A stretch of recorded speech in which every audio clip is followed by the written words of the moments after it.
Hello everyone, a very warm welcome to EduTap, and today we are going to start with the lecture number 6 of our 25 lecture series. इस पूरी series का target दोस्तों बहुत ही simple है that we have to get more than 50 marks in the upcoming JIB examination in the FM component. और हम यहाँ पर सिर्फ 51-52 मार्क्स को टारगेट नहीं कर रहे, वी आर एटलीस्ट टारगेटिंग 60 के अराउंड मार्क्स हम लोग एटलीस्ट लेके जा पाए, सो दैट अगर पेपर थोड़ा डिफिकल्ट भी आता है या थोड़ा इधर उधर भी होता है तो still we have a comfortable margin and our qualification in this exam is not stopped, right. तो 60 मार्क्स अटेन करने के लिए आज ये 6 लेक्चर हम लोग देख लेते हैं। इस लेक्चर के हम लोग बात करने जा रहे हैं about trial balance. Earlier lectures जो हमने लिए हैं 11 टू 15 सितंबर, in these lectures we have seen basic accounts, accounts के basic concepts, debit and credit, different types of accounts, ये सारी चीजें हमने पढ़ ली। अकाउंटिंग स्टैंडर्ड्स का ओरिजिन, उनका एवोल्यूशन और इंडिया के अंदर उनका यूजेज ये भी पढ़ लिया। और लास्ट लेक्चर के अंदर हमने बैंक रिकंसिलिएशन के बारे में भी स्टडी कर ली। आज हम लोग बात करेंगे about trial balance, right. So first of all let us understand what trial balance is. Trial balance एक ऐसा डॉक्यूमेंट होता है माय डियर फ्रेंड्स जिसके अंदर हमारे पास जितने भी लेजर अकाउंट्स हैं उन सब अकाउंट्स का बैलेंस जो eight the end of the accounting period बचा हुआ है उसको हम कंपाइल करते हैं। एक छोटा सा इलस्ट्रेशन पहले ही जो है हम लोग यहां पर देख लेते हैं। Let us say every account that we open, हर अकाउंट जो हम ओपन करेंगे उस अकाउंट के अंदर डेबिट और क्रेडिट एंट्रीज हम लोग करते रहते हैं पूरे साल के अंदर, right. So let us take an account, for example sales account देखते हैं। हर अकाउंट कैसे बनता है? टी शेप्ड फॉर्म में अकाउंट बनता है। एक साइड हमारी डेबिट ट्रांजैक्शंस होती हैं, एक साइड हमारी क्रेडिट ट्रांजैक्शंस होती हैं। जितनी भी डेबिट ट्रांजैक्शंस हैं उनको हम यहाँ पर लेफ्ट हैंड साइड पे रिकॉर्ड करते जाते हैं, और जो अमाउंट है X X amount, Y Y amount, Z Z amount, वो हम लोग नोट करते जाएंगे। सिमिलरली क्रेडिट साइड पे जो भी ट्रांजैक्शंस होती हैं उसको हम यहाँ पर नोट करते जाते हैं, ए बी बी सी सी, ठीक है। जब अकाउंटिंग पीरियड ओवर होता है, पूरे साल का जो फाइनेंशियल ईयर है जब वो खत्म होता है, तो हम क्या देखते हैं कि इस अकाउंट में बैलेंस कितना बचा है। बैलेंस कैसे चेक होता है? जितना डेबिट साइड पे अमाउंट है और जितना क्रेडिट साइड पे अमाउंट है, ये हमारा eight the end of the accounting period क्या होना चाहिए? बराबर होना चाहिए, बैलेंस्ड होना चाहिए। अकाउंट्स तब बैलेंस होते हैं when entire debit is equal to entire credit. Debit total और क्रेडिट टोटल बराबर रहे, हम बोलते हैं अकाउंट्स बैलेंस हो गए। लेकिन ये हर बार पॉसिबल तो होगा नहीं। अगर मैं सेल्स अकाउंट की बात करूं तो हमें पता है कि सेल्स अकाउंट में जब भी हम सेल करते हैं अमाउंट क्रेडिट होता है, ठीक है। पैसा जब भी हम कमाते हैं, सेल्स करते हैं, हम सेल्स अकाउंट को क्रेडिट करते हैं। तो usually most of the times 99% of the times जो सेल्स अकाउंट है इसके अंदर आपको क्रेडिट की जो वैल्यू है वो ज्यादा देखने को मिलेगी और डेबिट की वैल्यू जो है वो कम होगी, ठीक है। तो अब अकाउंट बैलेंस कैसे होगा? तो हम बैलेंस करने के लिए क्या करते हैं, हमें पता है कि क्रेडिट साइड में ज्यादा बैलेंस है। लेटेस्ट से यहां पर जो टोटल क्रेडिट का हो रहा है वो हो रहा है 1000 रुपए, पर यहां जो सेल्स का टोटल डेबिट साइड में टोटल हो रहा है लेटेस्ट से वो 100 रुपीज हो रहा है। अब दोनों साइड अमाउंट बराबर तो नहीं है, लेकिन हमें टोटल दोनों साइड बराबर लेकर आना है, तो हम क्या करते हैं, हम दोनों साइड का जो डिफरेंस है, 900 रुपीज का डिफरेंस आ रहा है between credit and debit, 900 rupees की एक्स्ट्रा एक एंट्री हम करते हैं जिस साइड पे डेफिशिएंट अमाउंट है, जहां पर कम अमाउंट है, वहां पर बराबर करने के लिए दोनों अमाउंट्स को जो डिफरेंस है उसको ऐड कर देते हैं। और यहां पर हम क्या लिखेंगे? Closing balance to be brought down. जब नेक्स्ट ईयर ये जो सेल्स अकाउंट है लेटेस्ट से वो 2022-23 का था, तो जब 2023-24 का अकाउंट ओपन होगा तो यहां पर जो बचा हुआ बैलेंस है वो नेक्स्ट अकाउंटिंग पीरियड में हम लोग ओरिजिन कर देंगे, ठीक है। लेकिन ये जो है हम सेल्स अकाउंट के साथ नहीं करते, क्योंकि सेल्स अकाउंट में ये जितना बैलेंस बचता है ये बैलेंस ट्रांसफर हो जाता है। कहां ट्रांसफर हो जाता है? पीएनएल अकाउंट पे, प्रॉफिट एंड लॉस अकाउंट में ट्रांसफर हो जाता है, जहां पर हम इनकल कैलकुलेट करते हैं। कैसे ट्रांसफर होता है उसको हम देखेंगे जब हम मॉड्यूल बी को स्टडी करेंगे।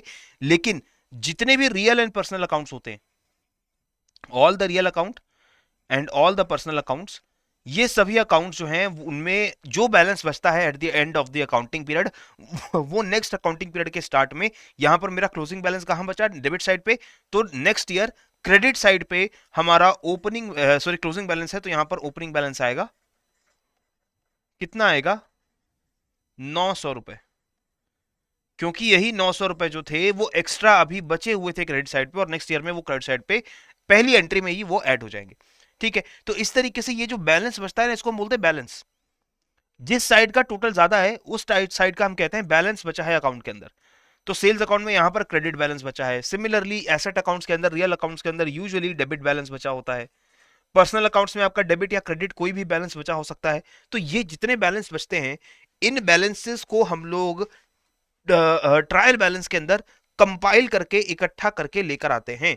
ठीक है, कैसे लेकर आते हैं? लेटेस्ट से मेरे पास जितने भी अकाउंट थे, cash account, capital account, drawings, purchase, sales, machinery, rent, salary, इन सभी अकाउंट के अंदर अलग अलग बैलेंस बचा हुआ था। कैश अकाउंट में डेबिट बैलेंस बचा था, कैपिटल में क्रेडिट बैलेंस था, सेल्स में क्रेडिट बैलेंस था, ड्राइंग्स परचेजेस में डेबिट बैलेंस था।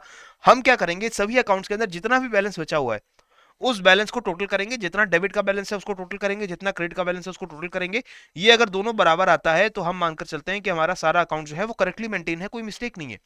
क्योंकि अगर आप ध्यान से सोचो, ये डेबिट और क्रेडिट हमेशा बराबर होने चाहिए। जब भी हम डेबिट करते हैं किसी अकाउंट को, हम दूसरे अकाउंट को क्रेडिट करते हैं, सेम अमाउंट से क्रेडिट करते हैं। तो जितना टोटल डेबिट है उतना ही तो टोटल क्रेडिट होना चाहिए। इसका मतलब अगर दोनों बराबर आई साइड तो हमारा अकाउंट बिल्कुल क्लियरली सही बना हुआ है। ठीक है, now list of all the debit and credit balances which are drawn from the ledger accounts, ये एक ही डॉक्यूमेंट में डाली जाती है। इसके बाद इसमें कैश हो, बैंक बैलेंस हो, वो भी इसके अंदर इंक्लूड करते हैं। और हमारा पर्पस होता है ये पूरी स्टेटमेंट बनाने का, to establish the arithmetic accuracy of the transactions recorded in the accounts. ये चेक करने के लिए कि कहीं पर भी गलती से हमारा डेबिट या क्रेडिट का जो अमाउंट है वो गलत अरिथमेटिक मिस्टेक की वजह से गलत अमाउंट तो नहीं एंटर हो गया है। क्योंकि अगर मेरी डेबिट और क्रेडिट साइड इक्वल नहीं आई, इसका मतलब है कि हमारे अकाउंट्स में कुछ एरर है। ठीक है, सो यूजुअली ये जो ट्रायल बैलेंस है ये eight the end of the accounting period बनाया जाता है, लेकिन इसे कभी भी बना सकते हैं जब आपका मन करे। ये एक डेट पर बनता है, at one point of time. एक पॉइंट ऑफ टाइम में ये ट्रायल बैलेंस इसलिए बनाया जाता है कि उस टाइम पर हम देख सकें कि हमारे सारे अकाउंट्स एक्यूरेट है या नहीं है। ठीक है, now this trial balance is also very favourable for making your final accounts, क्योंकि यहां पर आप देख रहे हो सभी अकाउंट्स का फाइनल जो क्लोजिंग बैलेंस है वो मैंने यहां पर लिख दिया है। तो सब अकाउंट्स का क्लोजिंग बैलेंस मुझे पता चल गया, और इसी क्लोजिंग बैलेंस को आगे जाकर के मुझे बैलेंस शीट में और प्रॉफिट एंड लॉस स्टेटमेंट के अंदर भी यूज करना है, तो वहां भी मुझे फायदा होता है। तो ट्रायल बैलेंस का बेसिक पर्पस क्या है? Basic purpose is to establish arithmetic accuracy of our accounts. और उससे दूसरा एक फायदा क्या होता है कि हमारा फाइनल अकाउंट्स, बैलेंस शीट और प्रॉफिट लॉस स्टेटमेंट बनाने में भी ट्रायल बैलेंस से मुझे मदद मिलती है। अब ट्रायल बैलेंस दो तरीके से दोस्तों बनाया जा सकता है। पहला तरीका है ग्रॉस ट्रायल बैलेंस। यहां पर हम क्या करते हैं, हर अकाउंट में जितना डेबिट है और जितना टोटल क्रेडिट है, दोनों अमाउंट्स हम लोग इस ट्रायल बैलेंस के अंदर लिख लेंगे। तो मेरा कोई भी अकाउंट है, लेटेस्ट से मैंने किसी पर्सन के नाम से, राम के नाम से कोई अकाउंट ओपन कर रखा है मेरे पास, उस अकाउंट के अंदर जितना भी टोटल डेबिट एंट्री है, जितनी टोटल क्रेडिट एंट्री है, दोनों एंट्रीज में ले आकर के ट्रायल बैलेंस के अंदर लिखूंगा। ठीक है, जितना भी कैश है मेरे पास, उस कैश के अकाउंट में जितना टोटल रिसीट हुआ है, जितनी टोटल पेमेंट्स हुई है, दोनों का टोटल में ला करके अपने ट्रायल बैलेंस में लिखूंगा। और उसके बाद मैं चेक करूंगा कि सारा डेबिट और सारा credit across all the accounts क्या वो बराबर आता है या नहीं आता है। दूसरा तरीका क्या है? दूसरा तरीका है नेट ट्रायल बैलेंस का। इसमें मैं ऑलरेडी अकाउंट्स के अंदर दोनों डेबिट और क्रेडिट का टोटल नहीं उठाता हूं, मैं उस अकाउंट के अंदर से ही बैलेंस उठाता हूं। The difference between debit and credit I pick that, and that is known as net trial balance. ठीक है, अब इसमें कैसे ये बनता है इसको एक बार देख लेते हैं। Let us take this example. 31 मार्च की डेट है, at the end of the accounting period obviously. तो 31 मार्च को total of debit and credit side of various ledger accounts maintained by Mister A is given. Name of account दे दिया गया है, Bhagwan Das capital, drawings, stock, purchase, purchase return, sale, sales return, expense, customer, supplier, car, XYZ bank, cash. ये सारे account जो है उसमें कितना टोटल डेबिट है, कितना टोटल क्रेडिट है, वो मुझे इंफॉर्मेशन पता है। अब अगर मुझे ट्रायल बैलेंस बनाना है तो using the gross trial balance method, gross trial balance जब मैं बनाऊंगा तो मैं हर अकाउंट का, सॉरी यहां पर अब जितने अकाउंट्स देख रहे हैं वो सारे अकाउंट्स लिख दिए यहाँ पे, और हर अकाउंट में जितना टोटल डेबिट था, जितना टोटल क्रेडिट था, वो भी लिख दिया। और डेबिट साइड का टोटल कर दिया 12 लाख, क्रेडिट साइड का टोटल कर दिया 12 लाख, और दोनों बराबर आए, इसका मतलब हमारा ग्रॉस ट्रायल बैलेंस बन गया। क्लियर हुआ? दोनों साइड नोट डाउन करी, डेबिट साइड भी लिख दी, क्रेडिट साइड भी लिख दी, और दोनों का टोटल कर दिया। ये है ग्रॉस ट्रायल बैलेंस। हर अकाउंट से डेबिट और क्रेडिट दोनों का टोटल उठा लो। दूसरा तरीका क्या है, नेट ट्रायल बैलेंस। इसमें हम क्या करेंगे, इसमें हम दोनों साइड नहीं उठाएंगे, इसमें ऑलरेडी जो डिफरेंस इन बैलेंस है उसको हम लोग लिखेंगे। जैसे भगवान दास कैपिटल 10,000 डेबिट साइड पे है, 1,35,000 क्रेडिट साइड पे है। तो ऑलरेडी आप देख रहे हो क्रेडिट साइड ज्यादा है, डेबिट साइड कम है। इस भगवान दास कैपिटल अकाउंट में 1,25,000 का क्रेडिट बैलेंस बचा हुआ है, तो मैंने सिर्फ ये जो क्रेडिट बैलेंस बचा है वो लिख दिया यहां पर। ठीक है, ड्राइंग्स में सिर्फ एक साइड 25,000 का अमाउंट था तो वो लिख दिया, स्टॉक में सिर्फ एक साइड 15,000 का अमाउंट था तो वो लिख दिया। 1,86,000 यहां पर परचेजेस में 1,90,000 मेरा डेबिट है, 4000 क्रेडिट है, तो टोटल बैलेंस कितना बचा? 1,86,000 on debit side. Debit minus credit, तो 1,86,000 डेबिट साइड पे बचा, तो मैंने 1,86,000 यहां लिख दिया। तो हर अकाउंट का या तो डेबिट या तो क्रेडिट, जो वैल्यू जो टोटल ज्यादा था वो डिफरेंस मैंने यहां पर लिख दिया है। ये नेट ट्रायल बैलेंस है। क्लियर? तो ये दो तरीके होते हैं ट्रायल बैलेंस को बनाने के, एक है नेट ट्रायल बैलेंस, एक है ग्रॉस ट्रायल बैलेंस। अब ट्रायल बैलेंस अगर डिसएग्री करे, इसका मतलब ये होता है कि जो भी ट्रांजैक्शन मैं रिकॉर्ड कर रहा हूं वो हर ट्रांजैक्शन में एक या एक से ज्यादा अकाउंट डेबिट होते हैं और क्रेडिट होते हैं और बराबर अमाउंट से होते हैं, तो हमेशा मेरा ट्रायल बैलेंस एग्री करना चाहिए, यानी कि जितना डेबिट का टोटल है उतना ही क्रेडिट का टोटल आना चाहिए। ठीक है? लेकिन अगर मेरे अकाउंट्स डिसएग्री करें, इसका मतलब क्रेडिट और डेबिट के टोटल्स मैच ना करे, तो इसका मतलब मेरे अकाउंट्स के अंदर कोई मिस्टेक है और मेरे ट्रायल बैलेंस को मैं बोलता हूं डिसएग्रीमेंट में है। अब डिसएग्रीमेंट क्यों होता है? डिसएग्रीमेंट हो सकता है कुछ एरर्स की वजह से, जैसे कि पहला है एरर ऑफ ओमिशन। कुछ अकाउंटिंग एंट्री आपने कंप्लीटली या पार्शियली मिस कर दी, रिकॉर्ड ही नहीं की। ठीक है? इसका अगर मैं एग्जांपल देखूं,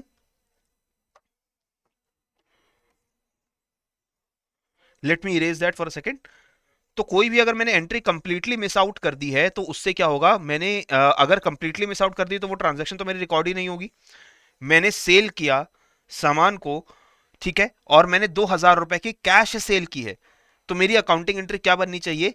आई हैव कैश सेल्स, सो मेरा कैश अकाउंट डेबिट होगा। लेटेस्ट से 1,000 रुपीज की कैश सेल हुई है और सेल्स अकाउंट मेरा क्रेडिट होगा। ये मेरी एंट्री बननी चाहिए। इस एंट्री की वजह से मेरा एक अकाउंट है कैश अकाउंट, एक अकाउंट है सेल्स अकाउंट। इस ट्रांजैक्शन को मैं कैसे रिकॉर्ड करूंगा हर अकाउंट के अंदर? मेरा कैश अकाउंट डेबिट हुआ है, तो मैं यहां पर लिखूंगा to sales 1,000 rupees debit side पे। मेरा सेल्स अकाउंट क्रेडिट हुआ है, तो मैं यहां पर क्या लिखूंगा सेल्स अकाउंट में? By cash 1,000 rupees. इस अकाउंटिंग एंट्री की वजह से सिर्फ और कोई ट्रांजैक्शन अगर मैं पूरे साल में ना करूं, तो मेरे कैश के अकाउंट में एक डेबिट बैलेंस आएगा 1,000 रुपए का, मेरे सेल्स के अकाउंट में एक क्रेडिट बैलेंस आएगा 1,000 रुपए का, और मेरा ट्रायल बैलेंस जो फाइनल बनेगा उसमें जितना डेबिट है टोटल उतना ही टोटल क्रेडिट आएगा। लेकिन अगर मैंने ये एंट्री कंप्लीटली मिस आउट कर दी, गलती से मैंने ट्रांजैक्शन रिकॉर्ड ही नहीं की, मैंने अपने कैश और सेल्स अकाउंट में ये एंट्री डाली ही नहीं, तब भी तो मेरा कैश और सेल्स का जो बैलेंस है वो बराबर आएगा, क्योंकि मैंने दोनों सेम अमाउंट से एंट्री को दोनों ही अकाउंट से मिस कर दिया है। अभी भी मेरा डेबिट और क्रेडिट टोटल मिसमैच नहीं होगा, लेकिन स्टिल एक मेरे अकाउंट्स में एरर आ चुका है। इस एरर को बोलते हैं कंप्लीट ओमिशन। कंप्लीटली ट्रांजैक्शन को रिकॉर्ड करना ही भूल गए। लेकिन अगर मैंने पार्शियल ओमिशन किया होता, पार्शियल ओमिशन का मतलब क्या है कि ये मेरी अकाउंटिंग एंट्री है, इसको जब मैं नोट करने जाऊं और गलती से मैंने क्या किया, मैंने कैश अकाउंट में तो ये डेबिट एंट्री डाल दी सेल्स की 1,000 रुपए की, मैं सेल्स अकाउंट में एंट्री डालना भूल गया, तो मैंने सेल्स अकाउंट में ये जो पोस्टिंग करनी थी ये पोस्टिंग यहां नहीं हुई। अब eight the end of the accounting period when I go and prepare my trial balance, मुझे यहां डेबिट टोटल दिखेगा 1,000 रुपए, मुझे यहां क्रेडिट और डेबिट टोटल दिख ही नहीं रहा है। तो मेरा डेबिट 1,000 है, क्रेडिट 0 है, तो मैं देख रहा हूं कि मेरे पास एक्स्ट्रा डेबिट टोटल दिख रहा है। इसका मतलब मेरे अकाउंट्स में कुछ गड़बड़ है। क्यों गड़बड़ हुई? क्योंकि मैंने सेल्स अकाउंट की जो क्रेडिट एंट्री थी वो सेल्स अकाउंट में डाली ही नहीं। इसको बोलेंगे पार्शियल ओमिशन। पार्शियल ओमिशन क्यों कह रहे हैं? क्योंकि मैंने आधा अकाउंट, आधी ट्रांजैक्शन तो रिकॉर्ड की है, कैश अकाउंट की रिकॉर्ड कर ली, सेल्स की नहीं की, तो इस वजह से डेबिट टोटल तो चला गया मेरे अकाउंट्स में, क्रेडिट टोटल नहीं गया, तो इसके कारण दोबारा से मिसमैच वहां पर हो जाएगा। ठीक है, क्लियर हो गया ये? तो these are known as errors of omission. Complete omission हो जाए या पार्शियल ओमिशन हो जाए, ट्रांजैक्शन पूरी तरीके से मिस हो जाए। दूसरा होता है error of commission. Here we have some arithmetic mistake. For example, correct amount को ही डाला लेकिन रॉन्ग साइड पे डाल दिया, डेबिट करना था क्रेडिट कर दिया, या क्रेडिट करना था डेबिट कर दिया। रॉन्ग अमाउंट को मैंने करेक्ट साइड पे डाल दिया या रॉन्ग साइड पे डाल दिया। मुझे 1,000 रुपए डेबिट करने थे लेकिन मैंने 100 रुपए डेबिट कर दिए, मुझे 1,000 रुपए क्रेडिट करने थे, मैंने 100 रुपए डेबिट कर दिए। ठीक है, टोटलिंग एरर हो गया। फाइनली मैं सारे डेबिट एंट्रीज को ऐड अप कर रहा हूँ, एडिशन में कोई मिस्टेक हो गई, टोटल मेरा 1,1100 होना चाहिए था, सॉरी 1,100 होना चाहिए था, लेकिन अब मेरा टोटल सिर्फ 1,000 आ रहा है, तो ये अगेन मेरा अरिथमेटिक मिस्टेक है। These are errors of commission. For example, in errors of commission को अगर हम समझने की कोशिश करें, ये जो मेरी एंट्री है अगर मैं इसको रिकॉर्ड कर दूं इस तरीके से कि कैश अकाउंट में डेबिट 1000 का होना चाहिए, लेकिन मैंने कैश अकाउंट में क्या कर दिया, मैंने क्रेडिट साइड के ऊपर ये एंट्री डाल दी। मैंने सेल्स अकाउंट में ये क्रेडिट एंट्री होनी चाहिए, मैंने क्रेडिट साइड पे एंट्री डाल दी, लेकिन मैंने इसे क्या बोला, 1000 की जगह मैंने यहां पर लिख दिया 100। तो यहां पर आप समझ रहे हैं, मैंने ट्रांजेक्शन को गलत तरीके से रिकॉर्ड कर दिया है। मैंने कैश में भी रिकॉर्ड कर दिया क्रेडिट साइड पे, सेल्स में भी रिकॉर्ड कर दिया क्रेडिट साइड पे, ऊपर से मैंने यहां पे अमाउंट भी गलत डाला है, 1000 रुपए की जगह 100 रुपए का अमाउंट डाल दिया। ठीक है, अब जब मैं फाइनल टोटल करने जाऊंगा आपको दिख रहा होगा, कैश में भी आपको क्रेडिट बैलेंस आएगा, सेल्स में भी क्रेडिट बैलेंस आएगा और डेबिट बैलेंस जीरो आएगा। तो ये मेरा गलती हो गई, ट्रायल बैलेंस मेरा मिसमैच कर रहा है, डिसएग्री कर रहा है। ठीक है, तो ये सारे एरर्स होते हैं, एरर्स ऑफ कमीशन, जहां पर आपने कोई मिस्टेक कर दी है, डेबिट और क्रेडिट के बीच में मिस्टेक कर दी या फिर अमाउंट को गलत लिख दिया। ठीक है, दूसरा एरर्स होता है कॉम्पेंसेटिंग एरर। इस एरर्स के अंदर one mistake nullifies the effect of the other mistake. इसमें क्या होगा, लेटेस्ट से ये मेरी एक ट्रांजैक्शन थी कैश की और सेल्स की, मैंने हमने देखा, मैंने एक गड़बड़ क्या किया, मैंने कैश अकाउंट को डेबिट किया है 1000 रुपए से, इसको मैंने गलत जगह रिकॉर्ड कर दिया, मैंने कैश के क्रेडिट साइड पे ये ट्रांजैक्शन रिकॉर्ड कर दी 1000 रुपए की, मैंने सेल्स में भी क्रेडिट साइड पे ये ट्रांजैक्शन रिकॉर्ड कर दी 1000 रुपए की, लेकिन एक्चुअल में मेरा ट्रायल बैलेंस मैच करना चाहिए था। यहां पर अब मेरा ट्रायल बैलेंस जो है वो क्या दिखाएगा कि क्रेडिट साइड पे टोटल 2000 का बैलेंस है दो अकाउंट्स में और डेबिट साइड पे जीरो है, लेकिन मैंने एक दूसरी ट्रांजैक्शन की थी कहीं, उस ट्रांजैक्शन को मैंने किस तरीके से रिकॉर्ड कर दिया, उस ट्रांजैक्शन की गलती आ गई कि मेरा एक दूसरा अकाउंट था, लेटर से परचेज अकाउंट, इस परचेज अकाउंट में गलती से मैंने एक डेबिट एंट्री रिकॉर्ड कर दी है 2000 रुपए की, और इसकी जो कॉरेस्पॉन्डिंग क्रेडिट एंट्री होनी चाहिए थी, वो कॉरेस्पॉन्डिंग क्रेडिट एंट्री मैंने मिस आउट कर दी। तो अब क्या होगा, फाइनल जब मैं टोटल निकालने जाऊंगा, मेरा टोटल क्रेडिट आएगा 2000 रुपए का और टोटल डेबिट आएगा 2000 रुपए का, तो मेरे दोनों एरर्स क्या हो गए, कॉम्पनसेट हो गए। क्लियर है? सो इस तरीके से आप समझ रहे हैं, डेबिट एंट्रीज और क्रेडिट एंट्रीज चाहे वो किसी भी अकाउंट के अंदर हो, अगर कोई ऐसी मिस्टेक हमसे हो रही है जिसमें एक मिस्टेक का जो इंपैक्ट हो रहा है वो दूसरी मिस्टेक से खत्म हो जा रहा है, तो इन एरर्स को बोलते हैं हम कॉम्पेंसेटिंग एरर्स, यानी कि वो एरर्स है जिनसे बेसिकली क्रेडिट और डेबिट के टोटल पे कोई इंपैक्ट नहीं होता है, no impact on totals of credit and debit, इसीलिए इसे कॉम्पनसेटिंग कह रहे हैं। ठीक है, नेक्स्ट आपके कुछ एरर्स होते हैं जैसे एरर्स ऑफ प्रिंसिपल, यहां पर हमने कोई अकाउंटिंग प्रिंसिपल्स को फॉलो नहीं किया, तो वो हमारे एरर ऑफ प्रिंसिपल होते हैं, जैसे कि एरर ऑफ कंसिस्टेंसी, या फिर हमने अकाउंटिंग प्रिंसिपल होता है गोइंग कंसर्न का, उसको हमने करेक्टली फॉलो नहीं किया, हमने कैपिटल अकाउंट में ओनर से जो पैसा लिया गया है वो कैपिटल अकाउंट में जाना चाहिए था, लेकिन हमने उसको सेल्स अकाउंट में डाल दिया। तो इस तरीके से अगर हम कोई एरर गलत कर रहे हैं, कोई प्रिंसिपल को वॉलेट कर रहे हैं, तो वो हमारा एरर ऑफ प्रिंसिपल बनता है। अब जितने भी अलग अलग तरीके के एरर्स होते हैं, इसमें से कौन सा एरर ट्रायल बैलेंस में हम आइडेंटिफाई कर सकते हैं, सोचिए। एरर ऑफ प्रिंसिपल, इसमें कोई इफेक्ट नहीं पड़ेगा आपके ट्रायल बैलेंस के ऊपर, क्योंकि यहां पर कोई रूल वायलेट हो रहा है, लेकिन आपके डेबिट और क्रेडिट के टोटल्स में कोई फर्क नहीं पड़ेगा, याद रखिएगा इसको। ठीक है, बाकी जो एरर्स होते हैं, errors of omission, transaction miss कर दी, अगर हमने देखा ऑलरेडी ट्रांजैक्शन कंप्लीटली मिस कर दी, तो क्रेडिट और डेबिट टोटल पे कोई इंपैक्ट नहीं पड़ता है, जितना डेबिट रहेगा उतना ही क्रेडिट रहेगा, क्योंकि आपने डेबिट का भी अमाउंट मिस कर दिया, क्रेडिट का भी अमाउंट मिस कर दिया। अगर पार्शियल ओमिशन हुआ है, आपने डेबिट एंट्री तो रिकॉर्ड कर ली पर क्रेडिट रिकॉर्ड नहीं की, और वाइस वर्सा, तो आपका ट्रायल बैलेंस में क्रेडिट और डेबिट का टोटल्स अलग अलग आ जाएगा। सिमिलरली एरर ऑफ कमीशन, गलत अमाउंट रिकॉर्ड कर लिया या गलत डेबिट को क्रेडिट में रिकॉर्ड कर दिया, क्रेडिट को डेबिट में रिकॉर्ड कर दिया, तो इससे आपका क्रेडिट डेबिट टोटल इंपैक्ट होगा और it will affect the trial balance. Compensating errors will not again affect the trial balance, क्योंकि उनका नेचर ही ऐसा है कि वो अपने इफेक्ट को नलीफाई कर देते हैं। तो इसका मतलब है कि अगर हम ट्रायल बैलेंस प्रिपेयर करें तो हमें पार्शियल ओमिशन के एरर्स पता लग जाएंगे और हमें कमीशन के एरर्स पता लग जाएंगे और इनको हम रेक्टिफाई कर सकते हैं। क्लियर हो गया? Now how do we rectify these errors? First one is a one sided error. One sided error के ऊपर आपको ज्यादातर सवाल जो है एग्जाम के अंदर भी आते हैं। ये वन साइडेड एरर सिंपल एक करेक्ट पोस्टिंग एंट्री डाल करके इसको करेक्ट किया जा सकता है।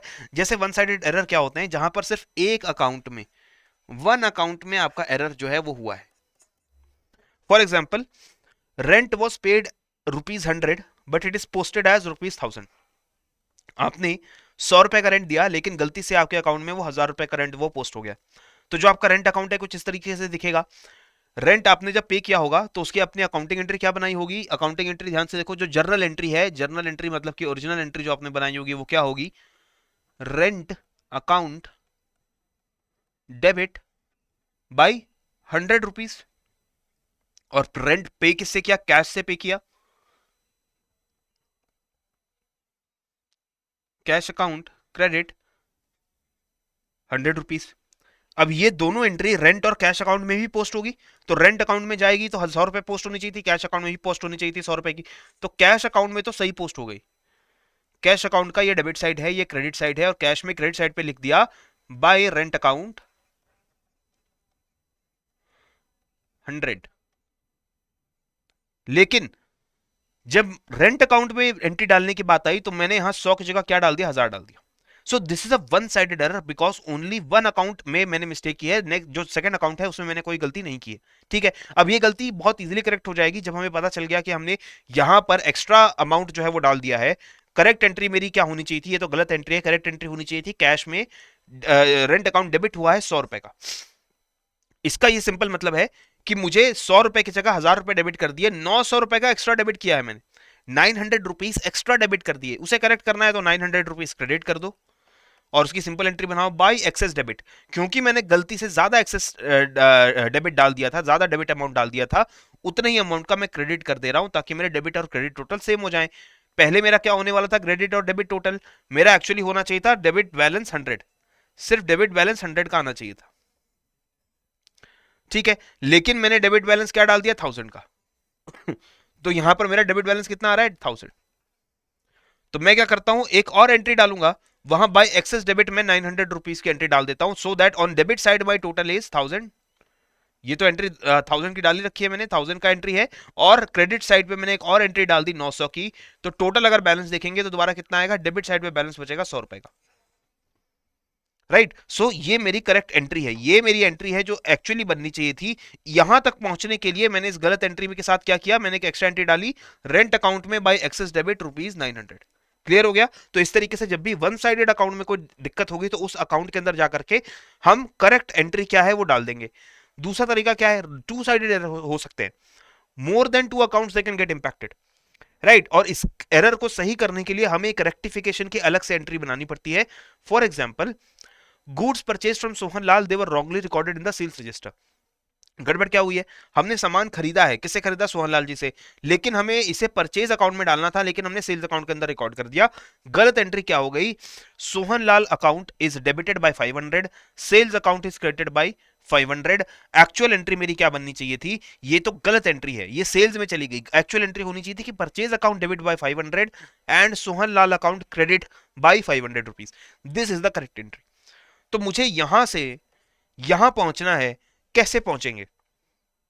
पहले तो हम ये आइडेंटिफाई करेंगे कि गड़बड़ की वजह से, हमारे मिस्टेक की वजह से किन अकाउंट्स पे इंपैक्ट हुआ है।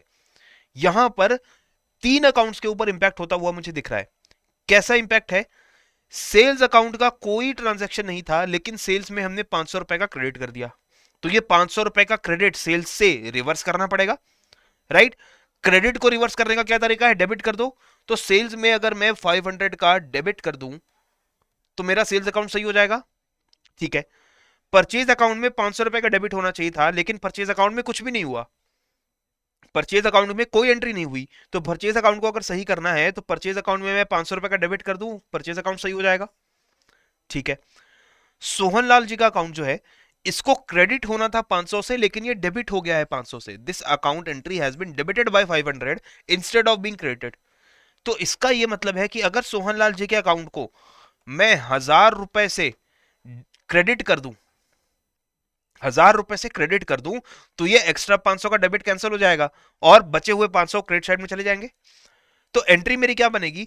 सोहनलाल जी का अकाउंट 100 रुपए से क्रेडिट होना है, सेल्स को 500 रुपए से डेबिट करना है, परचेज को भी 500 से डेबिट करना है। अगर मैं एंट्री ये बनाऊं कि sales account debit by 500, purchase account debit by 500, and दोनों का टोटल सोहनलाल जी के अकाउंट में क्रेडिट कर दिया, तो ये रेक्टिफाइड एंट्री हो गई। सेल्स अकाउंट में एक डेबिट बैलेंस चला गया जो इसको नलीफाई कर देगा, परचेज अकाउंट में 500 का डेबिट बैलेंस चला गया, वो मेरी करेक्ट एंट्री में जाना ही चाहिए था, और सोहनलाल जी को 1000 रुपए का जो क्रेडिट किया उससे ये ट्रांजैक्शन नलीफाई हो जाएगी और 500 रुपए सोहनलाल जी के अकाउंट में पहुंच जाएंगे क्रेडिट साइड पे। ठीक है, this is how we basically rectify errors without using suspense account. एक दूसरा तरीका होता है सस्पेंस अकाउंट्स को यूज करके अपने एरर्स को रेक्टिफाई करने का, उसको भी हम आगे देखेंगे। पर पहले क्वेश्चन सॉल्व करिए। Ram received 200 rupees from Suresh and debited the amount to his account. Ram ने 200 रुपए सुरेश से रिसीव किए हैं, यानी कि लोन पे ही रिसीव किए होंगे, लेकिन उसने अमाउंट जो है वो सुरेश के अकाउंट में डेबिट कर दिया है।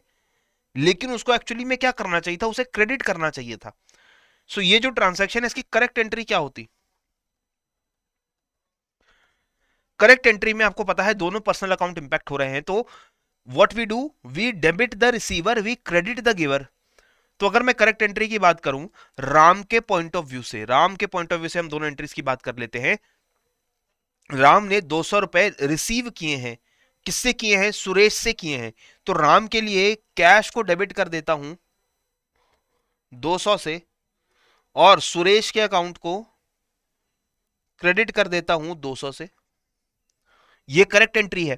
कैश बढ़ गया 200 रुपए और सुरेश को क्रेडिट कर दिया 200 रुपए। Suresh is the giver, Suresh से पैसे लिए गए, ठीक है। लेकिन मैंने गड़बड़ यहां पर राम जी ने क्या किया, राम ने डेबिट कर दिया अमाउंट सुरेश के अकाउंट में। सुरेश के अकाउंट में क्रेडिट एंट्री जानी थी 200 की, लेकिन वहां पर डेबिट एंट्री डाल दी गई है 200 की। सुरेश के अकाउंट को करेक्ट करना है। This is the one sided error.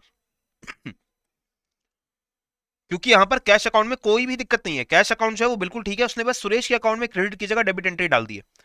So what kind of error is this? This is an example of error of what type and can be corrected by what? किस तरीके का एरर है और कैसे इसको सही करेंगे? देखिए, ओमिशन, कमीशन या प्रिंसिपल, किसका एरर हो सकता है ये?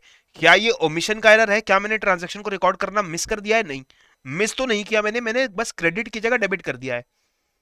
क्रेडिट की जगह डेबिट हो जाए तो ये होता है sorry, error of commission. I really apologize for ill health on my part. उसकी वजह से हो सकता है कि थोड़ा सा इस लेक्चर के दौरान आप लोगों को थोड़ी सी इनकन्वीनियंस हो, but I am really sorry for that. Okay, so commission अगर हम देख रहे हैं यहाँ पे, एरर ऑफ कमीशन है whenever the amount is wrong और the debit is happening as credit, और क्रेडिट को डेबिट में रिकॉर्ड कर दो, इसे बोलते हैं एरर ऑफ कमीशन। अब एरर ऑफ कमीशन तो मुझे पता चल गया, लेकिन हम इसे सही कैसे करेंगे? तो सुरेश का अकाउंट क्रेडिट हुआ 200 से, इसको डेबिट कर दिया गया 200 से, इसे क्रेडिट 200 लाने के लिए क्या मैं इसे क्रेडिट बाय 400 कर दूं? अगर मैं सुरेश के अकाउंट में क्रेडिट एंट्री 400 की डाल देता हूं तो ये 200 का एक्स्ट्रा डेबिट नलीफाई हो जाएगा और 200 का क्रेडिट सुरेश के अकाउंट में चला जाएगा। सो करेक्ट आंसर यहां पर क्या बनेगा? This is an error of commission and it can be corrected bye crediting Suresh account by 400 rupees. समझ आया आपको? क्लियर हुआ? थोड़े से क्वेश्चन और सॉल्व करके ज्यादा बेटर क्लियर होगा। Which of the following will not affect the trial balance? कौन सी फॉलोइंग चीज ट्रायल बैलेंस को इंपैक्ट नहीं करेगी? Goods sold on credit not recorded in books. सामान बेचा लेकिन उसे रिकॉर्ड ही नहीं किया बुक्स में, बिल्कुल ट्रांजैक्शन को ओमिट कर दिया, ठीक है। What kind of error is this? क्या ये कंप्लीट ओमिशन है?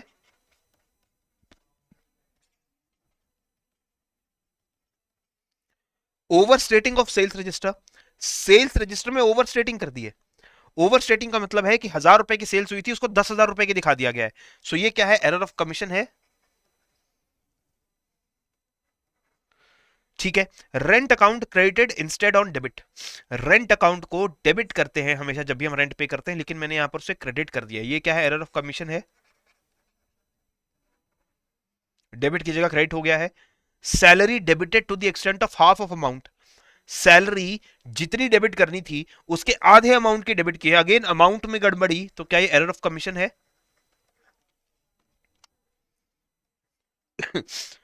So now we have already learned कौन से एरर्स ट्रायल बैलेंस को इफेक्ट करते हैं। कमीशन एरर्स रिफ्लेक्ट इंपैक्ट करते हैं ट्रायल बैलेंस को, और पार्शियल ओमिशन के एरर्स इंपैक्ट करते हैं।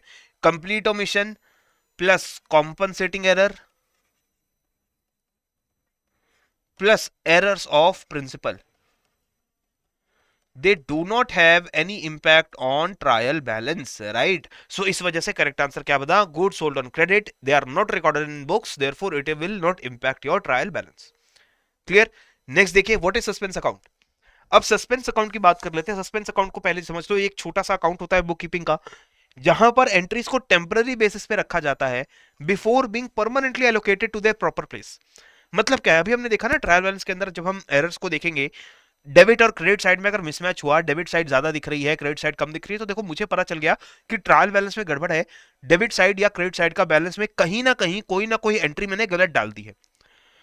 तो इनिशियली क्या किया जाता है, हमें ये फाइंड आउट करने के लिए कि एंट्री एक्चुअली कौन सी गलत हुई है, क्योंकि आपको पता है साल भर में हजारों लाखों एंट्रीज आपके हर अकाउंट के अंदर होती है, right? There are thousands of entries in different accounts, hundreds of accounts. So अगर आप फाइंड आउट करने जाएंगे कि मैंने at the end of the accounting period 31 मार्च को अकाउंटिंग मैंने अपना ट्रायल बैलेंस बनाया, वहां पर मैचिंग अगर मुझे नहीं हुई, तो मैं हर अकाउंट में जा जाके सर्च करूंगा कि कहां मैंने एक्चुअल मिस्टेक की है, तो उसमें काफी समय लग जाता है, टाइम लगता है उसमें। तो अनलेस एंड अनटिल जब तक मुझे एंट्री एक्चुअल नहीं मिलती जो गलत थी, तब तक मैं क्या करूंगा, मेरे पास जो एक्स्ट्रा अमाउंट दिख रहा है, चाहे वो डेबिट में हो चाहे वो क्रेडिट में हो, वो मैं सस्पेंस अकाउंट के अंदर डाल देता हूं। और अपने बैलेंस को, ट्रायल बैलेंस को मैं क्या मानता हूं कि मेरा ट्रायल बैलेंस जो है वो एग्रीमेंट में आ चुका है। कैसे होता है ये? फॉर एग्जांपल, ट्रायल बैलेंस में क्या होगा दोस्तों, एक साइड पर अकाउंट्स लिखे हुए हैं, सेल्स अकाउंट है, कैश अकाउंट है, रेंट अकाउंट है, फर्नीचर अकाउंट है, परचेज अकाउंट है, ठीक है, सन्ड्री डेटर्स। सन्ड्री डेटर्स का मतलब होता है वो बहुत सारे छोटे छोटे सप्लायर्स या लोग जिन्होंने आपसे लोन ले रखा है, या सन्ड्री क्रेडिटर्स जिनसे आपने लोन ले रखा है। अब इन सभी अकाउंट्स के अंदर डेबिट और क्रेडिट का टोटल आता है। अगर मैं ग्रॉस ट्रायल बैलेंस बना रहा हूं तो मैं हर अकाउंट का डेबिट या टोटल क्रेडिट वो यहां पर लिखता रहूंगा, और फाइनल में मैं इसको टोटल करूंगा। जब मैंने टोटल किया तो मैंने क्या देखा, लेटेस्ट से टोटल जो डेबिट आ रहा है वो आ रहा है 2 लाख रुपए का, टोटल जो क्रेडिट आ रहा है वो आ रहा है 3 लाख रुपए का।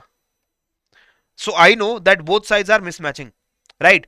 What I should do in order to match the debit and credit? तो मुझे पता है कि अगर मैं डेबिट एक्स्ट्रा मेरा 1 लाख कहीं से आ जाए, तो मुझे पता चल जाएगा कि मेरे दोनों ट्रायल बैलेंस जो है वो सही है। मुझे पता है 1 लाख डेबिट जो है वो मिसिंग है, या तो मैंने क्रेडिट में जान गलती से 1 लाख एक्स्ट्रा क्रेडिट डाल दिया है, एरर कर दिया है, या मैंने डेबिट में जो है 1 लाख एक्स्ट्रा जो है वो मिस कर दिया है। कोई भी रीजन हो सकता है, ठीक है। लेकिन अनलेस एंड अनटिल मुझे पता नहीं लगता, तो मैं क्या करता हूं, मैं एक छोटा सा अकाउंट ओपन करता हूं, उसमें बोलता हूं सस्पेंस अकाउंट। और सस्पेंस अकाउंट के अंदर मैं 1 लाख का डेबिट बैलेंस अपने आप से शो कर देता हूं। इससे क्या होगा, मेरे दोनों डेबिट और क्रेडिट साइड बराबर हो जाएगी कुछ टाइम के लिए। टेम्पोरली ये 1 लाख का जो मैंने बैलेंस दिखाया डेबिट का सस्पेंस अकाउंट में, उससे मेरे दोनों डेबिट और क्रेडिट साइड बराबर हो गए। अब मुझे करना क्या है, अब मुझे बस ये फाइंड आउट करना है कि कौन से अकाउंट्स के अंदर, in which accounts there was some error, कहां पर मैंने डेबिट में कमी रखी या कहां मैंने एक्स्ट्रा क्रेडिट कर दिया, वो एरर मैं फाइंड आउट करूंगा। और जैसे जैसे मुझे वो अकाउंट्स पता चलते जाएंगे, मैं सस्पेंस अकाउंट का ये 1 लाख जो रुपया था वो वहां या तो डेबिट साइड पे या तो क्रेडिट साइड पे ट्रांसफर करता जाऊंगा, ठीक है। इसी तरीके से मेरा सस्पेंस अकाउंट का पर्पस जो है वो आपको क्लियर हो गया। सस्पेंस अकाउंट हम टेम्पोरली ओपन करते हैं ताकि हम लोग जब तक परमानेंट एक्चुअल एरर का एंट्री नहीं मिल जाता, हम टेम्पोरली उन एंट्रीज को सस्पेंस अकाउंट के अंदर रख सके। इस सस्पेंस अकाउंट के कुछ बेसिक फीचर्स हैं। These are accounts which are on temporary basis and they hold transactions, they cannot be immediately classified or allocated to the proper account, ठीक है। इसके बाद usually one sided errors they can be rectified through suspense account, क्योंकि अगर 2 sided errors होते हैं, इसमें 2 या 2 से ज्यादा अकाउंट इन्वॉल्व होते हैं, तो वहां सस्पेंस अकाउंट की हमें जरूरत नहीं पड़ती। अगर 1 साइडेड एरर है तब हमें एक सस्पेंस अकाउंट दूसरा साइड भी चाहिए होती है, क्योंकि whenever we want to correct any entry, हमें जितना डेबिट है उतना ही क्रेडिट करना होता है। तो अगर मुझे एक अकाउंट के अंदर एरर पता चल गया, तो मैं एक दूसरा अकाउंट सस्पेंस का लाता हूं, ताकि मैं दोनों अकाउंट्स में एंट्री डाल करके एरर को खत्म कर सकूं। कैसे होगा इसको भी मैं आगे आपको बताऊंगा। पर्पस बहुत सिंपल है, इनकरेक्ट और इनकम्प्लीट डेटा हमारे ट्रायल बैलेंस को इंपैक्ट ना करे, इसके लिए हम एक सस्पेंस अकाउंट ओपन करते हैं। ये यूजुअली ट्रायल बैलेंस को बनाने के बाद प्रिपेयर किया जाता है, ताकि ट्रायल बैलेंस में जो भी मिसमैच आ रहा है उसको हम लोग सस्पेंस अकाउंट में ट्रांसफर कर दें। फिर ये एक टेम्पररी अकाउंट है, इसका जो बैलेंस है ये रिजॉल्व होना चाहिए। हम हमेशा सस्पेंस अकाउंट के अंदर, जैसे मैंने कहा डेबिट बैलेंस 1 लाख रुपए का एग्जाम्पल में मैंने देखा कि चला गया था, तो हम उसको 1 लाख को छोड़ के नहीं रख सकते। हम फाइनली ये नहीं बोल सकते कि देखो 1 लाख का मिसमैच था तो मैंने एक सस्पेंस अकाउंट बना के 1 लाख वहां डाल दिए। ये जो बैलेंस है इसको रिजॉल्व करना है, ये टाइम के साथ धीरे धीरे इस बैलेंस को रिजॉल्व करना पड़ेगा। एक्चुअल में ये 1 लाख कहां किस अकाउंट को बिलोंग करता है, ये चीज हमें फाइंड आउट करनी पड़ेगी। और वो फाइंड आउट करने के बाद हम ये पूरा जो सस्पेंस अकाउंट है, इसमें जितना 1 लाख डेबिट हुआ था उतना ही 1 लाख क्रेडिट कर देंगे, और फिर फाइनली इस अकाउंट को बंद कर देंगे। ठीक है। अगर फिर भी सस्पेंस अकाउंट में बैलेंस बच जाता है और हमें नहीं पता चल पाता कि ये एक्चुअल कौन सी गलत ट्रांजैक्शन का बैलेंस है, तो हम इस बैलेंस को बैलेंस शीट में ट्रांसफर कर देते हैं। अगर सस्पेंस अकाउंट में डेबिट बैलेंस बचता है तो वो बैलेंस शीट की एसेट साइड पे ट्रांसफर होता है। अगर क्रेडिट बैलेंस बचता है तो वो बैलेंस शीट की लायबिलिटी साइड पे ट्रांसफर होता है। ये आप याद रखेंगे, बैलेंस शीट में there are two sides, one is liability and one is the asset side. Balance sheet में हमारे जितने एसेट्स हैं, जितनी लायबिलिटीज हैं, उसी का रिकॉर्ड होता है। तो अगर सस्पेंस अकाउंट में डेबिट बैलेंस है तो वो हमारी एसेट साइड पे दिखाया जाएगा कि सस्पेंस अकाउंट में डेबिट बैलेंस बच गया था। अगर क्रेडिट बैलेंस बचा हुआ है तो वो हमारी लायबिलिटी साइड पे दिखाया जाएगा on the balance sheet, right. Now let us try to solve certain questions. Mr. A failed to balance his trial balance, the credit exceeding the debit side by 250। तो मैंने ट्रायल बैलेंस बनाया, उसमें मेरा जो credit side है वो ज्यादा total निकल कर आया। कितना डिफरेंस था? 250 रुपए ज्यादा था डेबिट साइड से। ठीक है, तो ये एरर तो मुझे पता चल गया कि ये जो डिफरेंस है इसको कहां जाना है, सस्पेंस अकाउंट के अंदर, right. The amount was entered in the suspense account and later the following errors were detected. बाद में मुझे ऐसे जो है एरर्स पता चले, वो एरर्स मैंने पांचों के पांचों यहां लिख दिए हैं। आपको क्या करना है, आपको एरर रेक्टिफाई कैसे होंगे सस्पेंस अकाउंट को यूज करके वो बताना है। तो let us see how this happens. पहला एरर क्या है?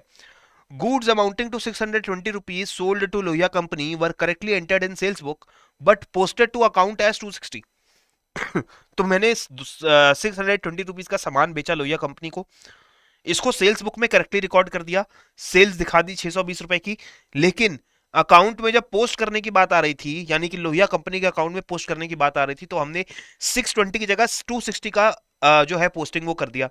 अब इससे एरर ऑफ कमीशन है, अमाउंट गलत डाला है, और सिर्फ एक अकाउंट यहां पर इंपैक्ट हो रहा है, वो भी किसका? लोहिया कंपनी का।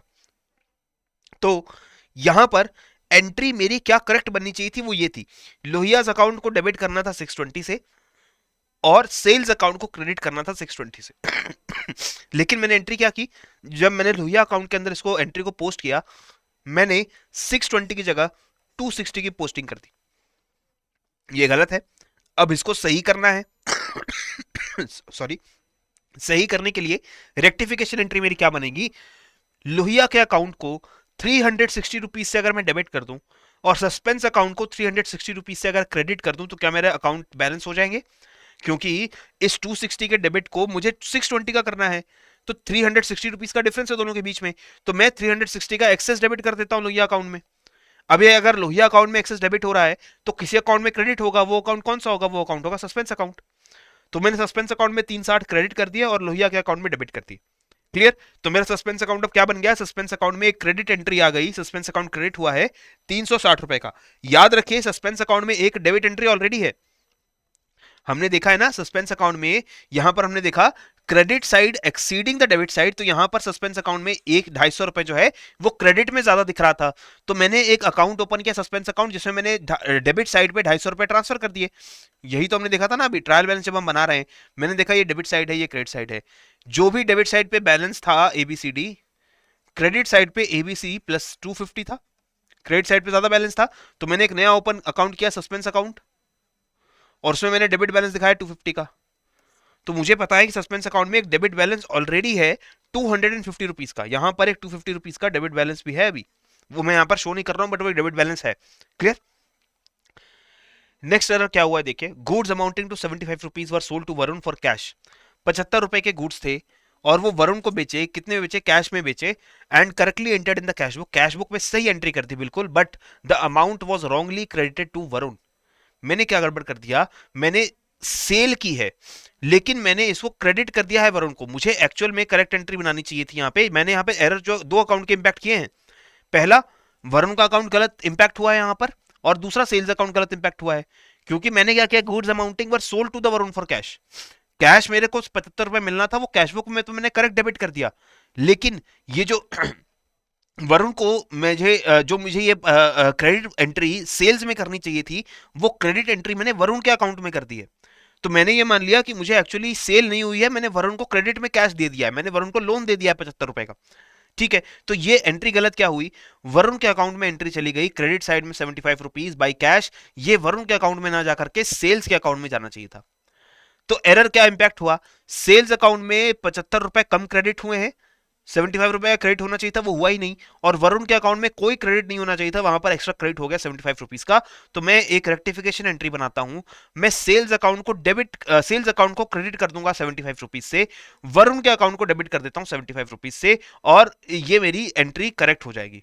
क्योंकि दो अकाउंट्स में इंपैक्ट हुआ था, सेल्स अकाउंट की एंट्री वरुण के अकाउंट में चली गई थी, तो मैं उसकी रिवर्स एंट्री बना देता हूं, वरुण के अकाउंट से सेल्स के अकाउंट में एंट्री पहुंचा देता हूं, वरुण को डेबिट कर दूंगा 75 से, और सेल्स अकाउंट को क्रेडिट कर दूंगा 75 से, मेरा एरर करेक्ट हो गया। सस्पेंस अकाउंट का यूज मुझे क्यों नहीं करना पड़ा? क्योंकि this was a two sided error, दो अकाउंट्स में डिफरेंस था, तो वो दोनों आपस में हमने सही कर दिया। ठीक है, नेक्स्ट अकाउंट क्या है? Total of return outward book amounting to ₹200 what not posted in the ledger. Return outward किया है मैंने कुछ परचेजेस की थी, उसमें से मैंने वो परचेजेस जो हैं वो वापस कर दी ₹200 की, लेकिन लेजर के अंदर मैंने इसको नहीं डाला। तो ये एक पार्शियल ओमिशन है, इसमें रिटर्न ऑनवर्ड अकाउंट जो है उसमें हमने गड़बड़ की है। करेक्ट एंट्री में हमें रिटर्न ऑनवर्ड अकाउंट में ₹200 का क्रेडिट डालना चाहिए था, लेकिन वो ₹200 का क्रेडिट हमने रिटर्न ऑनवर्ड बुक में नहीं डाला। इसके लिए मैं सस्पेंस अकाउंट को 200 से डेबिट करता हूं, रिटर्न आउटवर्ड अकाउंट को 200 से क्रेडिट कर देता हूं, मेरी एंट्री करेक्ट हो जाएगी। ठीक है, ये ₹200 का जो आउटवर्ड है वो मेरे रिटर्न आउटवर्ड अकाउंट में शो करने लगेगा। क्लियर?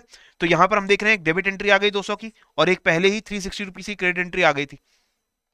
इसके बाद goods worth ₹100 were purchased from Badal but the amount was entered in the sales book. Badal's account was correctly credited. तो यहां पर क्या हुआ, मैंने ₹100 का सामान बादल से खरीदा है, लेकिन इसको सेल्स बुक में नहीं जो है इसको डाल दिया है, जबकि मुझे इसको परचेज बुक में डालना चाहिए था। मैंने बादल के अकाउंट में ₹100 का करेक्ट क्रेडिट किया है, ठीक है, लेकिन मुझे इसको परचेज अकाउंट में डेबिट करना चाहिए था, लेकिन मैंने इसको बादल के सेल्स के अकाउंट में क्रेडिट कर दिया है। ठीक है, तो मैंने गलत एंट्री क्या बना दी, मैंने सेल्स के अकाउंट को क्रेडिट कर दिया ₹100 से, लेकिन मुझे परचेज अकाउंट को डेबिट करना था ₹100 से। तो यहां पर इसको करेक्ट करने के लिए मुझे परचेज अकाउंट को भी डेबिट करना पड़ेगा ₹100, सेल्स अकाउंट को भी डेबिट करना पड़ेगा ₹100, ताकि ये ₹100 का क्रेडिट बैलेंस वो नलीफाई हो जाए, और ₹200 जो हैं वो मेरे सस्पेंस अकाउंट में क्रेडिट करने पड़ेंगे। So sales account is debited by 100, ताकि जो गलत एंट्री हुई थी वो करेक्ट हो जाए, जो सही एंट्री होनी चाहिए थी वो करने के लिए ₹100 परचेज अकाउंट में डाल दिए, डेबिट कर दिए, और ₹200 सस्पेंस अकाउंट में क्रेडिट कर दिए। तो यहां पर आप देख रहे हो अगेन दो अकाउंट्स इंपैक्ट हो रहे हैं, सेल्स और परचेज, लेकिन एक अकाउंट में क्रेडिट ज्यादा चला गया, एक अकाउंट में डेबिट कम चला गया, और इन दोनों को सही करने के लिए दोनों अकाउंट्स में डेबिट करना पड़ेगा, और अगर दोनों अकाउंट्स में डेबिट करना पड़े तो एक तीसरा अकाउंट चाहिए होगा जहां पे क्रेडिट होगा। ठीक है, तो इसीलिए हमने सस्पेंस अकाउंट को ₹200 यहां पे क्रेडिट कर दिए। तो दोबारा से सस्पेंस अकाउंट में मेरी एक एंट्री क्या चली गई, रिटर्न आउटवर्ड का debit 200, Lohia account 360, sales account 100 और परचेज अकाउंट 100, सेल्स अकाउंट का 100 और परचेज अकाउंट का 100, ये भी यहां पर क्रेडिट साइड पे शो करेगा। क्लियर हो गया? नाउ नेक्स्ट एरर देखो, fifth error, a credit balance of suppliers account 110 remain to be included in the list of sundry creditors. एक सप्लायर है जिसका क्रेडिट बैलेंस था ₹110 का, लेकिन वो हमने सन्ड्री क्रेडिटर की लिस्ट में इंक्लूड नहीं किया। सिंपल मतलब है कि वो जो क्रेडिटर है उसके अकाउंट में बैलेंस ₹110 का शो करना चाहिए था, और वो हमने शो किया ही नहीं। तो उसको रेक्टिफाई करने के लिए हम सस्पेंस अकाउंट को डेबिट कर देते हैं, और इसी क्रेडिटर के अकाउंट को क्रेडिट कर देते हैं ₹110 से। राइट, तो मेरा सस्पेंस अकाउंट कैसे दिखेगा, रिटर्न आउटवर्ड 200 डेबिट, क्रेडिटर का 110 डेबिट, और यहाँ पर 360 + 100 + 100 का क्रेडिट। तो यहां पर आपका सस्पेंस अकाउंट देखिए फाइनली जो है वो बैलेंस आउट हो रहा है, क्योंकि इनिशियल जो 250 का एक्सेस डेबिट हमने डाला था सस्पेंस अकाउंट में, उसकी वजह से आप देखोगे दोनों साइड ₹560 का टोटल बैलेंस आपको दिखाई दे रहा है, डेबिट में भी और क्रेडिट में भी। और इसका मतलब है कि सस्पेंस अकाउंट आपका बैलेंस आउट हो गया। जितना टोटल एरर्स आपको मिल रहे थे ट्रायल बैलेंस बनाने के बाद, वो ₹250 का एक्सेस जो क्रेडिट था वो अलग अलग अकाउंट्स में जो भी गलत एंट्रीज हमने की थी वहां पर डाल करके उस क्रेडिट को हमने नलीफाई कर दिया है। इसी तरीके से सवाल भी जो है वो आपको एक्चुअल एग्जाम के अंदर भी आएंगे। Right, now be very careful, if errors they are detected before preparation of final accounts, तो उनकी रेक्टिफिकेशन एंट्री पास करके उनको सही कर दिया जाता है। ठीक है, और इसी तरीके से ऑल पर्सनल अकाउंट्स जितने भी पर्सनल अकाउंट्स हैं उनका जो बैलेंस है वो नेक्स्ट ईयर में कैरी फॉरवर्ड किया जाता है। ठीक है, जितने भी नॉमिनल और रियल अकाउंट है उनकी अगर हम बात करें तो रियल अकाउंट्स में जितना भी बैलेंस बचता है वो एसेट या लायबिलिटी साइड पे दे दिया जाता है। अगर कोई रियल अकाउंट के अंदर डेबिट बैलेंस है तो वो एसेट साइड पे जाता है, क्रेडिट बैलेंस है तो वो लायबिलिटी साइड पे जाता है। सिमिलरली नॉमिनल अकाउंट्स की बात करें, इनकम के, एक्सपेंडिचर्स की, तो वो सारे नॉमिनल अकाउंट्स का जो भी बैलेंस बचा हुआ है वो फाइनली आपके ट्रेडिंग और प्रॉफिट एंड लॉस अकाउंट में जाता है। ठीक है।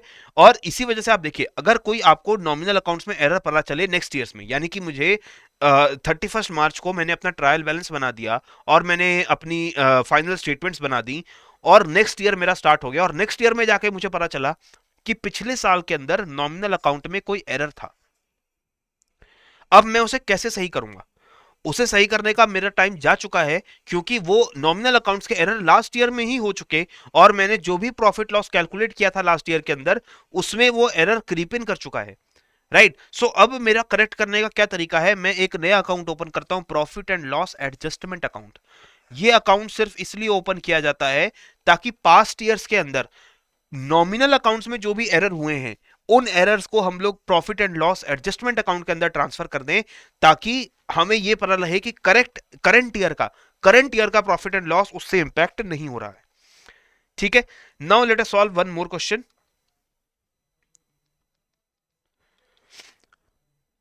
Following errors were committed by the accountant of ABC Corporation. Cash of 350 rupee received from Tata Chemicals was posted as 530 to their account. Second error, 260 rupees paid for purchase of office furniture charged to the office expense. Purchase of stationery worth 150 rupees remained unposted from the cash book. Credit sale of 400 to Trivedi company was posted to the credit of their account. Her different transaction के अंदर, चारों transaction के अंदर आपका काम क्या है? मुझे कमेंट सेक्शन में आपको बताना है कि हर ट्रांजैक्शन में पहला चीज नंबर 1 नंबर 2 करके आप बताएंगे। नंबर 1 अगर आप बता रहे हैं, टाइप ऑफ एरर, किस तरीके का एरर है ये? 350 रुपए कैश था, इसको 530 रुपीज का कैश डाल दिया, ये किस तरीके का एरर है आप बताओगे मुझे। इसी तरीके से 2, 3, 4, इन चारों का मुझे टाइप ऑफ एरर चाहिए। इसके बाद इसी नंबर के साथ आप क्या बता सकते हैं कि करेक्शन कैसे होगी? सिंपल छोटे शब्दों में बता दो, करेक्शन कैसे होगी। अगर मैंने 350 रुपीज का कैश था, टाटा केमिकल्स से रिसीव किया था, ठीक है, लेकिन मैंने इसको 530 लगा के दिखा दिया, तो मैं कैसे इस 530 को 350 बनाऊंगा, ये चीज मुझे यहां पर आप लिख करके बताएंगे। सिमिलरली मैंने ऑफिस फर्नीचर को परचेज किया 260 रुपीज में, लेकिन मैंने इसे एक्सपेंडिचर में दिखा दिया, जबकि मुझे दिखाना कहां चाहिए था? मुझे दिखाना चाहिए था ऑफिस फर्नीचर के अकाउंट में। तो कैसे एरर करेक्ट होगा, इसका आंसर भी मुझे आप लोगों से चाहिए। परचेज ऑफ स्टेशनरी किया, कितने की? 150 रुपए की स्टेशनरी खरीदी, लेकिन मैंने कैशबुक में उसको रिकॉर्ड कर दिया। मैंने परचेज में जो अकाउंट है, परचेज अकाउंट के अंदर मैंने ये एंट्री नहीं डाली, तो अगेन ये कैसे सही होगी?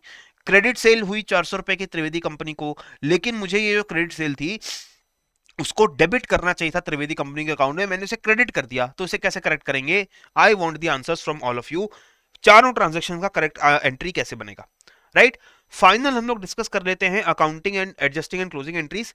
यहां पर आपको पता है कि जब भी हम ट्रेडिंग या प्रॉफिट लॉस अकाउंट बनाते हैं, तो सारी एक्सपेंस और इनकम उस पीरियड की कंसिडर कर दी जाती है। मैचिंग प्रिंसिपल हम इसको ऑलरेडी पढ़ चुके हैं। इसका मतलब कि अगर मुझे 2022-23 के फाइनेंशियल ईयर का ट्रेडिंग और प्रॉफिट लॉस अकाउंट बनाना है, तो मुझे सिर्फ वही इनकम और वही एक्सपेंडिचर कंसिडर करने हैं जो 2022 से 23 के बीच में हुए हैं। ठीक है। जो भी इनकम 2022-23 के बीच में नहीं हुई है, वो मेरे ट्रेडिंग प्रॉफिट लॉस अकाउंट में नहीं आनी चाहिए। जो भी खर्चा जो 2022-23 के लिए यूज नहीं हुआ है, वो भी मेरे इस प्रॉफिट लॉस अकाउंट के अंदर नहीं आना चाहिए। तो इसके लिए हम एडजस्टिंग एंट्रीज बनाते हैं। For example look at this illustration. 2023 फरवरी को A sells goods worth 1000 to B on credit, and A purchases goods worth 500 rupees from C on credit. And on March 2023, that is the end of the accounting period, उन्होंने अपना trading and profit loss account बना दिया। अब ए ने जो 1000 रुपए का सामान बेचा था, इसकी पेमेंट 1000 रुपए की मई में होती है, और ये जो 500 रुपए का सी से सामान खरीदा था, ये 500 रुपए भी सी को कब दिए? मई में दिए। ठीक है। तो यहां पर आप समझ रहे हैं कि जो मैंने ट्रायल अपना trading profit and loss account यहां बनाया है, इसके अंदर मेरी जो इनकम थी, ये 1000 रुपए की जो इनकम है, ये इसी साल में आनी चाहिए थी। ये जो 500 रुपए का खर्चा है, ये भी इसी साल में आना चाहिए था। लेकिन अगर मैं ये कंसिडर करूंगा कि मुझे 2023 में मई में मिलेगा ये पैसा, और मई में मुझे खर्चा करना है, तो अगर मैं 2023-24 के अकाउंटिंग ईयर में 2023-24 के अकाउंटिंग ईयर में मैं अगर ये इनकम और एक्सपेंडिचर को कंसिडर करता हूं तो वो गलत हो जाएगा। मुझे ये इनकम और एक्सपेंडिचर कब के लिए कंसिडर करना है? मार्च से पहले, 31 मार्च से पहले ही, राइट। तो ऐसा करने के लिए मुझे एडजस्टमेंट एंट्री पास करनी पड़ेंगी। It is passed to assign the right amount of revenue and expenses to each accounting period so that जब मुझे 1000 रुपए मई 2023 में मिलेंगे तो मैं इसको 1000 रुपए को अपनी इनकम नहीं मानूंगा, क्योंकि ये इनकम मेरे पिछले साल में ही इंक्लूड हो चुकी है। तो मैं इसमें 1000 रुपए मिलने पे मैं कैश को डेबिट करूंगा और बिल्स रिसीवेबल को क्रेडिट कर दूंगा। तो ये एक एडजस्टमेंट एंट्री बन जाएगी। तो एडजस्टमेंट एंट्री क्यों बनाते हैं हम लोग? क्योंकि हमें पता है कि कुछ पैसा हमें फ्यूचर में मिलने वाला है, कुछ खर्चा हमें फ्यूचर में करना पड़ेगा, लेकिन वो सारा खर्चा और जो इनकम है वो इसी साल को बिलोंग करती है। तो हम अकाउंट्स, फाइनल अकाउंट्स बनाने से पहले एक एडजस्टमेंट एंट्री भी उसके अंदर बना लेते हैं। ठीक है, so that is all that we had to discuss about this particular topic. Let us answer this very simple question, which among the following statement is incorrect? कौन सी स्टेटमेंट यहां गलत है? Suspense account is used to rectify those errors which have been located before the preparation of trial balance. Yes, this is absolutely right. Nil balance in suspense accounts is the proof of absence of one-sided errors in the books of accounts. When all the errors are located and rectified, the suspense account stands disposed of, या none of the above. तो यहां पर आप देखिए, अगर मैं incorrect statements की बात करूं, suspense account is used to rectify those errors which have been located before the preparation of trial balance. क्या ये स्टेटमेंट गलत नहीं है? क्योंकि हमने देखा ट्रायल बैलेंस बन जाने के बाद जो एरर्स होते हैं उनको करेक्ट करने के लिए सस्पेंस अकाउंट बनता है। सस्पेंस अकाउंट ओपन ही तब होता है after trial balance is prepared.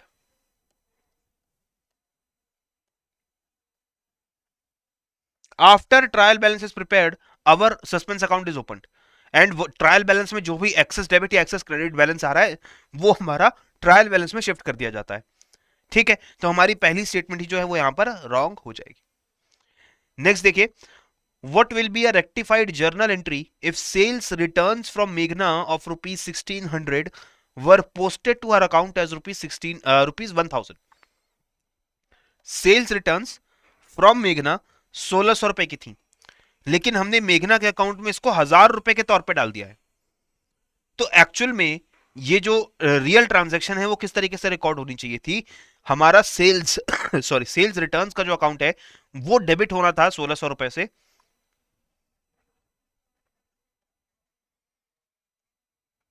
कितने से? 1600 रुपए से। और क्योंकि मेघना ने हमें सामान वापस किया है तो हमें मेघना को पैसे वापस करने पड़े होंगे। तो या तो हमने कैश वापस किया होगा या हमने मेघना को क्रेडिट कर दिया होगा। हमने यहाँ पे लेटर से मेघना को क्रेडिट कर दिया, कितना? 1600 रुपए। लेकिन मेघना को 1600 रुपए क्रेडिट करने चाहिए थे, एक्चुअल में हमने 1000 रुपए ही उसके अकाउंट में क्रेडिट किए। 600 रुपए का क्रेडिट अभी भी मेघना को और करना है। मेघना जी को अगर 600 रुपए का एक्स्ट्रा क्रेडिट करना है तो कोई अकाउंट डेबिट भी करना पड़ेगा। वो कौन सा अकाउंट डेबिट करेंगे? हम क्या करते हैं, हम सस्पेंस अकाउंट ओपन कर देते हैं, इसको डेबिट कर देते हैं 600 रुपए से, और मेघना जी के अकाउंट को भी क्रेडिट कर देते हैं 600 रुपए से। तो मेघना जी का अकाउंट जो है वो करेक्ट इंफॉर्मेशन शो करने लगेगा। क्रेडिट बैलेंस 1600 का होना चाहिए था, वो दोबारा से 1600 का क्रेडिट बैलेंस जो है वो दिखाएगा। तो करेक्ट एंट्री क्या बनेगी? Option number C, suspense account debit by 600, मेघना account credit by 600, right. So that is all for this discussion related to trial balance and for rectification of accounting entries. इसी के साथ मुझे दीजिए यहाँ पर इजाजत। पढ़ते रहिए, बढ़ते रहिए। जय हिंद एंड जय भारत।